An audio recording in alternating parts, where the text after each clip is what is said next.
James Chicago की एक बड़ी मल्टीनेशनल कंपनी में मार्केटिंग हेड की पोजीशन पर काम करता था। जेम्स की नौकरी ही कुछ ऐसी थी कि महीने के 25 दिन उसे अलग अलग शहरों में घूमना पड़ता था। कभी वो न्यूयॉर्क में किसी क्लाइंट मीटिंग में होता, तो कभी शिकागो में किसी बिजनेस कॉन्फ्रेंस में होता, कभी वो किसी आलीशान 5 स्टार होटल के कमरे में रात बिताता, तो कभी किसी कॉलीग के घर रुककर अगले दिन की मीटिंग की तैयारी करता। धीरे धीरे ये भागदौड़ उसकी ज़िंदगी का हिस्सा बन चुकी थी। उसके पास पैसा, नाम और एक शानदार कैरियर तो था, लेकिन सुकून जैसे उसकी ज़िंदगी से कोसों दूर था। अपनी नौकरी की वजह से वो अपनी पत्नी और छोटे बेटे को भी समय नहीं दे पा रहा था। उसकी पत्नी कई बार उसे समझाने की कोशिश कर चुकी थी कि परिवार को भी उसकी ज़रूरत है, लेकिन जेम्स हर बार काम का बहाना बनाकर बात टाल देता। हालात इतने बिगड़ चुके थे कि अब बात तलाक तक पहुंच गई थी। जेम्स बाहर से जितना सफल दिखाई देता था, अंदर से ही उतना अकेला और टूट चुका था। एक दिन वो ऐसी ही एक लंबी बिजनेस ट्रिप से वापस लौट रहा था। लगातार कई महीनों से काम के दबाव में जीते जीते जेम्स खुद भी बहुत थक चुका था।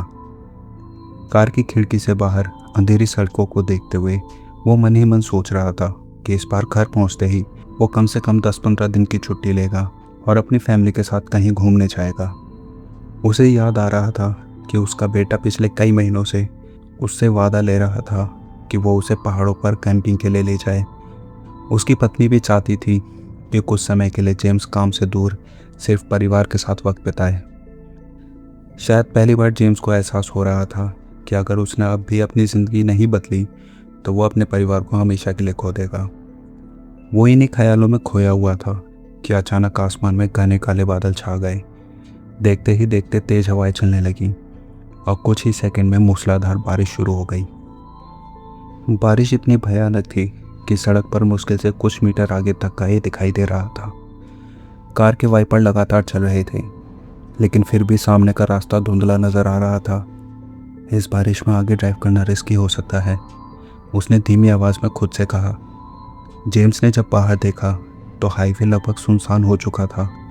चारों तरफ सिर्फ बारिश की आवाज़ और अंधेरा ही अंधेरा था। किसी होटल की तलाश में उसने गाड़ी धीरे धीरे हाईवे से नीचे उतारी और आसपास कोई रुकने की जगह तलाशने लगा। करीब 10 मिनट बाद बारिश के बीच उसे धुंधली सी टिमटिमाती लाइट दिखाई दी। थोड़ा पास आने पर उसे सड़क किनारे एक छोटा सा होटल नज़र आया। होटल 3 मंजिला था। बाहर से देखने में ठीक ठाक लग रहा था, हालांकि उसकी पुरानी दीवारें और हल्की पीली पड़ चुकी लाइटें उसे थोड़ा अजीब ज़रूर बना रही थीं। लेकिन इस खराब मौसम में उसे कोई और ऑप्शन नज़र नहीं आ रहा था। होटल के बाहर लगे बोर्ड पर लिखा था, होटल साइलेंट स्टे। जेम्स ने ज़्यादा सोचे बिना गाड़ी पार्किंग में लगाई और कार से उतरकर धीरे धीरे होटल के रिसेप्शन की तरफ बढ़ने लगा। जब जेम्स रिसेप्शन तक पहुंचा तो वहां एक लड़की बैठी हुई थी। उसकी उम्र मुश्किल से 25 साल होगी। चेहरे पर एक अजीब सी थकान साफ दिखाई दे रही थी। उसकी आंखों के नीचे गहरे काले घेरे थे और होठ इतने सूखे लग रहे थे मानो उसने कई दिनों से पानी तक नहीं पिया हो। कुछ पल के लिए जेम्स को उसका चेहरा थोड़ा अजीब ज़रूर लगा, लेकिन उसने इस बात पर ज़्यादा ध्यान नहीं दिया। उसे लगा शायद लगातार नाइट शिफ्ट करने की वजह से उसकी ऐसी हालत हो गई होगी। जी, एक रात के लिए कोई रूम अवेलेबल है? जेम्स ने रिसेप्शन के पास जाकर पूछा। लड़की ने बिना कुछ कहे धीरे से काउंटर के नीचे रखा एक पुराना रजिस्टर निकाला और उसकी तरफ बढ़ा दिया। फिर उसने उंगली से इशारा करते हुए साइन करने के लिए कहा। जेम्स ने जल्दी से अपनी डिटेल्स भरकर साइन कर दिए। कुछ सेकंड तक वो लड़की चुपचाप उसे घूरती रही। फिर उसने काउंटर के नीचे से एक पुरानी सी चाबी निकाली और जेम्स की तरफ बढ़ाते हुए धीमी आवाज़ में कहा, रूम नंबर 30। उसकी आवाज़ बेहद धीमी और अजीब थी, जैसे वो बहुत मुश्किल से बोल पा रही हो। फिर अचानक उसने जेम्स की आंखों में देखते हुए कहा, रात 2 बजे के बाद अगर कुछ भी अजीब सुनाई दे या महसूस हो तो कमरे से बाहर मत निकलना। जेम्स की भौहें सिकुड़ गईं। क्या मतलब? ऐसा क्या होता है? उसने हल्की हंसी के साथ पूछा। लेकिन लड़की ने कोई जवाब नहीं दिया। वो बस चुपचाप उसे देखती रही। कुछ पल तक वहाँ अजीब सी खामोशी छाई रही। फिर जेम्स ने कंधे उचकाए और अपने बैग के साथ लिफ्ट की तरफ बढ़ गया। पूरा होटल अजीब तरह से शांत था, इतना शांत कि जेम्स को अपने कदमों की आवाज़ तक साफ साफ सुनाई दे रही थी। लिफ्ट बेहद पुरानी थी उसका लोहे का दरवाज़ा जगह जगह से जंग खाया हुआ था और ऊपर लगी पीली बल्ब जैसी लाइट बार बार टिमटिमा रही थी। ये होटल है या किसी हॉरर फिल्म का सेट, जेम्स ने खुद से कहा। कुछ सेकंड बाद लिफ्ट चरमराहट की आवाज़ के साथ खुली। जेम्स अंदर गया और तीसरी मंजिल का बटन दबा दिया। दरवाज़ा बंद होने ही वाला था कि अचानक लिफ्ट का दरवाज़ा झटके से दोबारा खुल गया, जैसे किसी ने बाहर से हाथ अटका दिया हो। लेकिन बाहर कोई नहीं था। जेम्स कुछ सेकंड तक दरवाजे को देखता रहा, फिर उसने दरवाज़ा बंद करने वाला बटन दबा दिया। इस बार लिफ्ट बंद हुई और ऊपर जाने लगी। लिफ्ट धीरे धीरे ऊपर जा रही थी। हर मंजिल पर पहुंचते समय उसके अंदर से एक ऐसी आवाज़ आ रही थी जैसे कोई पुरानी मशीन आखिरी सांसें ले रही हो। तीसरी मंजिल पर पहुंचते ही लिफ्ट एक तेज झटके के साथ रुकी। ऊपर लगी पीली लाइट कुछ सेकंड के लिए बुझी और फिर दोबारा जल उठी। बहुत बढ़िया, जेम्स ने एक लंबी सांस लेते हुए कहा और बाहर निकल आया। तीसरी मंजिल का कॉरिडोर बाकी होटल से भी ज़्यादा अजीब था। पूरा गलियारा लंबा और बेहद सुनसान था। दीवारों पर लगी पुरानी पेंटिंग्स धूल से ढकी हुई थी और छत पे लगे छोटे छोटे बल्ब हल्की पीली रोशनी फैला रहे थे। हवा में सीलन और किसी पुराने इत्र जैसी मिली जुली गंध थी। जेम्स धीरे धीरे चलते हुए अपने कमरे का नंबर ढूंढने लगा। 24, 25, 26। कुछ कदम आगे बढ़ने के बाद उसे कॉरिडोर के बिल्कुल आखिरी कोने में 30 लिखा हुआ दरवाज़ा दिखाई दिया। कमरा बाकी कमरों से थोड़ा अलग था। उसके ऊपर लगी लाइट लगातार टिमटिमा रही थी और सबसे अजीब बात, कमरे के आसपास का हिस्सा बाकी गलियारे से ज़्यादा ठंडा महसूस हो रहा था। जेम्स ने इसे अपनी थकान समझकर नज़रअंदाज कर दिया। उसने चाबी निकाली और दरवाज़ा खोला। दरवाज़ा खोलते ही अंदर से ठंडी हवा का झोंका बाहर आया। कमरा उम्मीद से काफ़ी बड़ा था। अंदर एक पुराना डबल बेड, लकड़ी की अलमारी, एक छोटा सोफ़ा और खिड़की के पास रखा एक टेबल लैंप था। दीवारों का रंग हल्का सफ़ेद था जो अब पीला पड़ चुका था। कमरे में वही सीलन भरी गंध थी। जेम्स ने बैग नीचे रखा और थककर सीधे बिस्तर पर बैठ गया। बस एक रात की ही तो बात है, उसने खुद से कहा। बाहर बारिश अभी भी लगातार हो रही थी। खिड़की के शीशों पर गिरती बारिशों की बूंदों की आवाज़ पूरे कमरे में गूंज रही थी। जेम्स ने जल्दी से कपड़े बदले, फ़ोन चार्जिंग पर लगाया और अपनी पत्नी की फ़ोटो को कुछ सेकंड तक देखता रहा। उसे अचानक अपने बेटे की याद आने लगी। घर पहुंचते ही सब ठीक कर दूंगा, उसने मन ही मन सोचा। धीरे धीरे उसकी आंखें भारी होने लगी। पूरे दिन की थकान के कारण कुछ ही मिनटों में वो गहरी नींद में चला गया। लेकिन पता नहीं कितनी देर बाद अचानक उसकी आंखें खुल गईं। दरवाजे के बाहर किसी के चलने की आवाज़ आ रही थी। पहले जेम्स को लगा शायद कोई दूसरा गेस्ट होगा। उसने करवट बदली और दोबारा सोने की कोशिश की, लेकिन कुछ सेकंड बाद वही आवाज़ फिर से सुनाई दी। इस बार आवाज़ बिल्कुल उसके कमरे के बाहर से आ रही थी। ऐसा लग रहा था जैसे कोई बहुत धीरे धीरे गलियारे में चल रहा हो और हर कुछ सेकंड बाद उसके दरवाजे के सामने आकर रुक जाता हो। जेम्स ने आंखें खोली। कमरे में अजीब सी खामोशी थी। सिर्फ बाहर बारिश की आवाज़ और वो कदमों की धीमी आहट ही सुनाई दे रही थी। शायद कोई ड्रंक गेस्ट होगा, उसने खुद को समझाते हुए कहा। लेकिन तभी ऐसा लगा जैसे किसी ने उसके दरवाजे पर धीरे से नाखून घसीटे हों। जेम्स तुरंत उठकर बैठ गया। अब उसकी नींद पूरी तरह उड़ चुकी थी। वो कुछ सेकंड तक दरवाजे को घूरता रहा, फिर अचानक बाहर से धीमी फुसफुसाहट सुनाई दी। इतनी धीमी कि शब्द साफ सुनाई नहीं दे रहे थे। जेम्स के शरीर में हल्की सी सिहरन दौड़ गई। उसने तुरंत बेड के पास रखा फ़ोन उठाया और रिसेप्शन का नंबर डायल किया। फ़ोन लगातार बजता रहा, लेकिन किसी ने नहीं उठाया। उसने दोबारा कॉल किया, फिर तीसरी बार, लेकिन हर बार सिर्फ घंटी बजती रही। अब जेम्स को थोड़ा गुस्सा आने लगा था। सीरियसली, कैसी होटल सर्विस है ये? वो बड़बड़ाया। बाहर आवाज़ें अब भी आ रही थी। धीरे धीरे चलते कदम, फिर कुछ सेकंड की खामोशी और फिर दरवाजे पर नाखून रगड़ने जैसी आवाज़। जेम्स ने घड़ी की तरफ देखा। रात के ठीक 2:13 हो रहे थे। कुछ पल तक वो सोचता रहा कि क्या करे। फिर आखिरकार उसने फैसला किया, बस बहुत हुआ। वो बिस्तर से उठा, धीरे धीरे दरवाजे के पास गया। उसका दिल अब थोड़ा तेज धड़कने लगा था। बाहर की आवाज़ें अचानक बंद हो चुकी थीं। पूरा कॉरिडोर एकदम शांत था। जेम्स ने दरवाजे के पास पहुंचकर कुछ सेकंड तक ध्यान से सुना, लेकिन बाहर कोई आवाज़ नहीं थी। उसने धीरे धीरे हाथ बढ़ाकर हैंडल पकड़ा और दरवाजे को अनलॉक किया। उसने बेहद सावधानी से दरवाज़ा थोड़ा सा खोला और बाहर झांक कर देखा। पीले टिमटिमाती लाइटें, दीवारों पर पड़ती लंबी परछाइयाँ और दूर कहीं बारिश की आवाज़।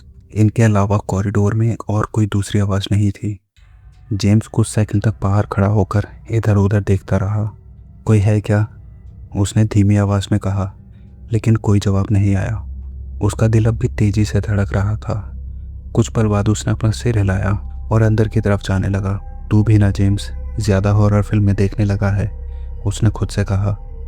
वो वापस अपने कमरे की तरफ मुड़ा ही था कि अचानक जेम्स, जेम्स। एक औरत की टूटी हुई आवाज़ पूरे कॉरिडोर में गूंज उठी। जेम्स वहीं जम गया। उसके शरीर में जैसे बिजली दौड़ गई हो। वो आवाज़, वो बिल्कुल उसकी पत्नी जैसी थी। सारा, उसके मुंह से अनजाने में निकला। कुछ सेकंड तक पूरा कॉरिडोर फिर शांत हो गया। फिर वही आवाज़ दोबारा आई। जेम्स, मुझे यहाँ से बाहर निकालो प्लीज, मेरा दम घुट रहा है। इस बार आवाज़ में दर्द था, घबराहट थी और रोने की हल्की सी आवाज़ भी। जेम्स का दिमाग मानने को तैयार नहीं था। ये कैसे हो सकता है? सारा यहाँ कैसे आ सकती है? लेकिन एक पति होने के नाते वो उस आवाज़ को पहचानता था। वो बिल्कुल उसकी पत्नी की आवाज़ थी। अब उसके अंदर डर से ज़्यादा बेचैनी थी। वो धीरे धीरे कॉरिडोर में आगे बढ़ने लगा। हर कदम के साथ उसकी धड़कनें तेज होती जा रही थी। कॉरिडोर की लाइटें बार बार टिमटिमा रही थीं। कहीं कोई इंसान नहीं दिखाई दे रहा था। जेम्स एक एक कमरे के पास जाकर सुनने लगा। रूम नंबर 21, कोई आवाज़ नहीं। रूम नंबर 22, कोई आवाज़ नहीं। अचानक अंदर से किसी चीज़ के गिरने की तेज़ आवाज़ आई। जेम्स एक सेकंड के लिए रुका, लेकिन फिर आगे बढ़ गया। उसे वही औरत की आवाज़ दोबारा सुनाई दी। इस बार आवाज़ बिल्कुल पास से आई थी। उसने धीरे धीरे सिर उठाया। उसके सामने दरवाजे पर लिखा था रूम नंबर 25। कमरे के अंदर से हल्की रोशनी बाहर आ रही थी और उसी कमरे से किसी औरत के सिसकने की आवाज़ आ रही थी। जेम्स तेजी से दरवाजे के पास पहुंचा। उसने हैंडल घुमाने की कोशिश की और दरवाज़ा खुल गया। कमरा आधा अंधेरे में डूबा हुआ था। अंदर सिर्फ एक टेबल लैंप चल रहा था, जिसकी पीली रोशनी कमरे के कोने तक मुश्किल से पहुंच रही थी। सोफे पर कोई बैठा हुआ था, शायद कोई औरत थी। उसके लंबे काले बाल चेहरे पर फैले हुए थे और वो झुक कर बैठी हुई थी। वो धीरे धीरे रो रही थी। जेम्स का गला सूख गया। सारा, उसने कांपती आवाज़ में पूछा। औरत ने कोई जवाब नहीं दिया। वो बस धीरे धीरे रोती रही। जेम्स सावधानी से उसकी तरफ बढ़ने लगा। कमरे का तापमान अचानक से बहुत ठंडा हो गया, इतना ठंडा कि जेम्स की सांसों से धुआं निकलने लगा। सारा, तुम यहाँ कैसे? जैसे जैसे वो उसके करीब जा रहा था, उसके अंदर बेचैनी बढ़ती जा रही थी। कुछ तो गलत था। फिर अचानक वो औरत धीरे धीरे खड़ी होने लगी। उसके बाल अब भी चेहरे पर थे। जेम्स उसके बिल्कुल सामने पहुंच चुका था। सारा, मेरी तरफ देखो। और तभी वो औरत धीरे धीरे अपना चेहरा ऊपर उठाने लगी। जेम्स की सांसें एक पल के लिए रुक सी गईं। वो चेहरा, वो सचमुच उसकी पत्नी जैसा था। उसकी आंखें, उसके होठ, उसके चेहरे की बनावट, लेकिन उसमें कुछ अलग था। उसकी आंखें पूरी तरह काली थीं, उनमें सफ़ेद हिस्सा तो था ही नहीं, और उसके होठ एक डरावनी मुस्कान में फैले हुए थे। वो मुस्कान इतनी चौड़ी थी कि वो किसी इंसान के चेहरे पर तो हो ही नहीं सकती थी। जेम्स डर के मारे पीछे हट गया। तुम कौन हो? अचानक उस औरत की गर्दन टक टक टक की आवाज़ के साथ धीरे धीरे एक तरफ मुड़ने लगी, फिर दूसरी तरफ, मानो उसकी हड्डियां टूट रही हों। लेकिन उसके चेहरे की मुस्कान और चौड़ी होती जा रही थी। और फिर उसने बिल्कुल सारा की आवाज़ में कहा, तुमने बहुत देर कर दी जेम्स। अगले ही पल कमरे की सारी लाइटें एक साथ बुझ गईं। पूरा कमरा अंधेरे में डूब गया और उसी अंधेरे में जेम्स को अपने बिल्कुल कान के पास किसी की भारी सांसें महसूस हुईं। और तभी उसके कान के पास वही औरत फुसफुसाई, इस बार मैं तुम्हें खुद से दूर नहीं जाने दूंगी जेम्स। उस आवाज़ में इंसानीपन नहीं था। वो आवाज़ किसी गहरे कुएं से आती हुई लग रही थी। अचानक जेम्स को महसूस हुआ कि किसी बर्फ जैसे ठंडे हाथ ने उसका कंधा पकड़ लिया है। वो डर के मारे चीख पड़ा और पूरी ताकत से पीछे हट गया। उसी पल कमरे की लाइट 1 सेकंड के लिए जली और जो उसने देखा उसने उसके शरीर का खून जमा दिया। वो औरत अब इंसान जैसी बिल्कुल नहीं लग रही थी। उसका शरीर अजीब तरीके से मुड़ चुका था। हाथ पैर टूटे हुए कठपुतली की तरह उल्टी दिशा में झुके हुए थे। उसके लंबे बाल हवा में ऐसे हिल रहे थे जैसे पानी के अंदर तैर रहे हों, और उसकी काली आंखें सीधे जेम्स को घूर रही थीं। अचानक वो रेंगते हुए बहुत तेजी से उसकी तरफ बढ़ी। जेम्स तुरंत कमरे से बाहर भागा और पूरी ताकत से कॉरिडोर में दौड़ने लगा। पीछे से हड्डियों के टूटने जैसी आवाज़ लगातार उसके करीब आती रही। ऐसा लग रहा था जैसे वो चीज़ चारों हाथ पैरों पर रेंगते हुए उसका पीछा कर रही हो। जेम्स घबराकर पीछे मुड़ा और उसका दिल बैठ गया। वो औरत अब छत पर चिपकी हुई थी। उसका शरीर मकड़ी की तरह उल्टा चिपका हुआ था। उसकी गर्दन पूरी तरह उल्टी घूम चुकी थी। उसके चेहरे पर वही भयानक मुस्कान फैली हुई थी।